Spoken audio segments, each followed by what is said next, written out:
In the heart of a sprawling savanna, where golden grass stretched as far as the horizon and warm winds swept across the earth, there lived a little ostrich named Ollie. Now, Ollie wasn't like most ostriches. He had the same long legs and small wings, the same curious gaze and soft brown feathers. But Ollie carried something else in his heart, a dream so big it sparked brighter than the sun overhead. That dream was simple. Ollie wanted to fly. Every morning, Ollie would watch the birds, graceful storks, mighty eagles, and tiny swallows take to the sky, weaving between clouds like dancers on air. He'd stare upward, his eyes wide with wonder. How amazing it must be, he thought, to soar above the world, to touch the clouds, to be truly free. But there was one small problem. Ostriches don't fly. Their wings are better suited for balance, and their legs for running great distances. Yet that simple truth didn't matter to Ollie. His heart was stubborn, and his imagination boundless. One morning, as the sunrise bathed the savanna in hues of pink and orange, Ollie decided it was time. He stretched his small wings out wide, wider than ever before.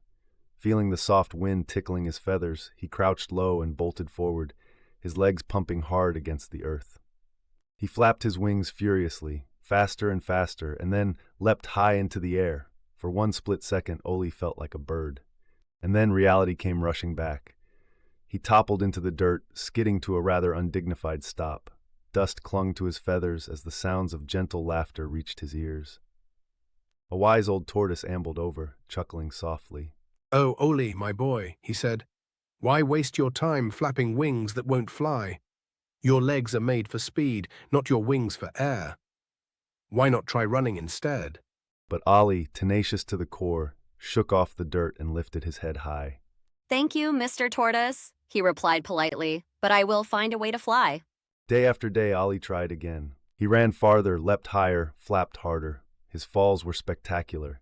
He landed in mud puddles, got tangled in shrubs, and earned more than a few chuckles from his savanna neighbors. But no matter how often he fell, Ollie never gave up. Then, one blustery evening, something remarkable happened. The wind grew wild and strong, whipping through the tall grass in rushing waves. As the amber sun dipped low on the horizon, Ollie climbed atop a small hill and stood tall against the breeze. This time he didn't try to force it. He closed his eyes, feeling the wind swirl around him. And then he just ran. His legs moved faster than ever before, carrying him like lightning across the hill. And when he leapt forward this time, something magical happened. Ollie didn't flap his wings wildly, nor did he crash into the ground. Instead, the wind caught underneath him, lifting him effortlessly for a fleeting, precious moment. He didn't soar like the birds above, but in his heart he felt weightless, free, like he was flying in his own way.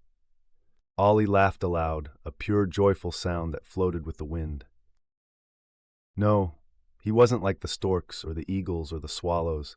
He wasn't meant to glide through the blue skies, but Ollie had found his own version of flight, a kind that matched who he was.